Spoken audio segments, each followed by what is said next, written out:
Olá, bom dia.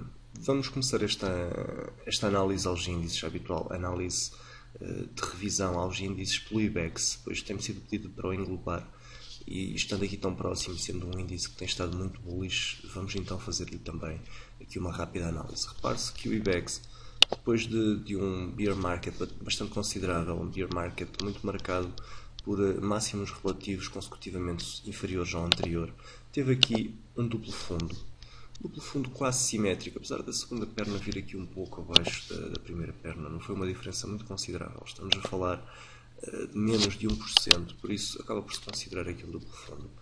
Fez um break-up, fez o pullback e a projeção do duplo fundo foi atingida muito rapidamente, em cerca de meio ano talvez. Depois de ter sido atingida esta projeção, o IBEX entra aqui em lateralização durante algum tempo, durante mais meio ano, e arranca agora há relativamente pouco tempo, após quebrar em alta este range, poderia ser também aqui delimitado. Teve aqui um range de lateralização e após quebrar em alta acabou por conseguir fazer aqui um rally bastante significativo. Leva já desde o break-up cerca de 20%, pouco mais, até máximos. Neste momento continua aqui com um cenário de lateralização bastante presente. Não tem tido um bull market linear à semelhança do que tem acontecido, por exemplo, no S&P 500 ou em outros índices como o DAX. Não tem tido um bull market muito linear. Essa indefinição dificulta de facto a análise, mas ainda assim podemos ver que há um decréscimo de volume neste último rally ascendente, que acaba por ser algo preocupante do ponto de vista técnico. Seria importante para o IBEX que houvesse uma quebra em alta deste máximo relativo, que coincide com o máximo histórico recente. Caso o IBEX quebre aqui esta zona de suporte, uma zona de suporte tendencial não muito relevante, mas ainda assim que já tem algum relevo, será possível que tenhamos aqui uma vinda cá abaixo até uma eventual segunda lateralização mais alta que a anterior. Enfim, vamos passar aqui para o DAX, que continua aqui a sua senda ascendente, duvidosa, no mínimo. Mantém-se o cenário corretivo, mantém-se. Desta última semana veio mais um máximo relativo inferior ao anterior e o meu short, continuo short no DAX, como é sabido. O meu short passou agora o stop para aqui, para a zona dos 9.720 pontos, porque parece-me que já não vamos novamente lá acima. É verdade que não fizemos aqui o novo mínimo relativo, mas como se sabe, quando nós temos uma tendência de inversão para baixo, o que importa são de facto os lower highs. Para esta semana que agora entra, é importante percebermos a força que traz este suporte. Temos aqui um suporte nos 9.160 pontos, temos novo suporte nos 8.900 pontos e será importante percebermos para que lado vai pender a força da cotação. Se, por um lado, continuamos aqui com uma divergência de volumes que nos indica que a subida se mantém fraca, reparem que durante o período ascendente temos um decréscimo de volumes, logo que começam as quedas voltamos a ter uma subida de volumes à semelhança do que tem acontecido em todo o padrão. Isto é o maior sinal de confiança que eu tenho, que o DAX vai continuar a cair. Parece haver ali claros sinais de distribuição e por isso mantenho-me fielmente curto desde talvez há cerca de um mês atrás. Bem, passando então aqui à frente, vamos ao Nasdaq. O Nasdaq também não tem estado famoso, como se sabe, e uma vez mais, esta semana volta a fazer mínimos relativos. Cada vez mais se equaciona aqui o cenário Head and Shoulders que eu já tinha indicado anteriormente, e se este suporte nos 3.900 pontos, 3.995, à volta disso, for agora testado e for quebrado em baixo, à semelhança do que eu já tinha dito anteriormente, será um péssimo sinal para o Nasdaq. Eu tinha colocado aqui a hipótese de ressaltarmos na zona de suporte para irmos de facto fazer um mínimo relativo inferior ao anterior. Se bem se recorda, tinha indicado mesmo aqui os 4.180 pontos como uma zona de potencial ressalto, e agora o grande teste vai ser a zona de suporte.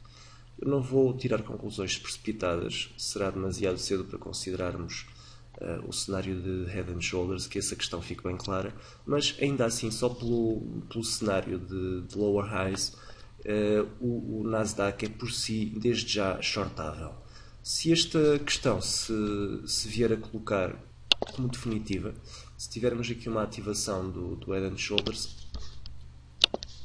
é bem possível que venhamos aqui pelo menos aos 3.650 pontos, o que significaria uma quebra desde a neckline de cerca de 9%. Como se sabe, o grande problema desse cenário acontecer não é tanto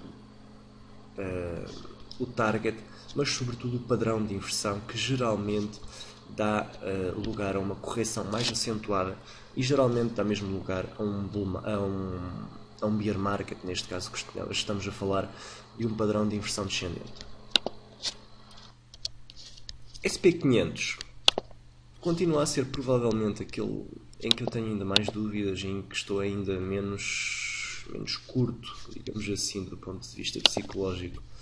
Apesar de termos tido aqui um máximo relativo inferior ao anterior, ainda não é demasiado óbvio, ainda não é suficientemente óbvio para me levar a recear o pior no SP500. Vou esperar, para já estou neutro no SP500, e se este suporte for quebrado em baixa, aí sim fico preocupado e reverei a minha posição no SP500. Para já, nada a dizer, não estou suficientemente convencido nem de um cenário nem de outro cenário, por isso vou deixar como referência este ponto de suporte. O ponto de resistência continua a ser o máximo histórico, porque este ponto em concreto só leva 2 velas de inversão, o que não o torna suficientemente forte para o considerarmos como referência. Já no que diz respeito ao PSI 20, o PSI 20 tem aqui há aqui um cenário misto no PSI 20. Podemos ter aqui uma correção natural, como eu tenho vindo a defender.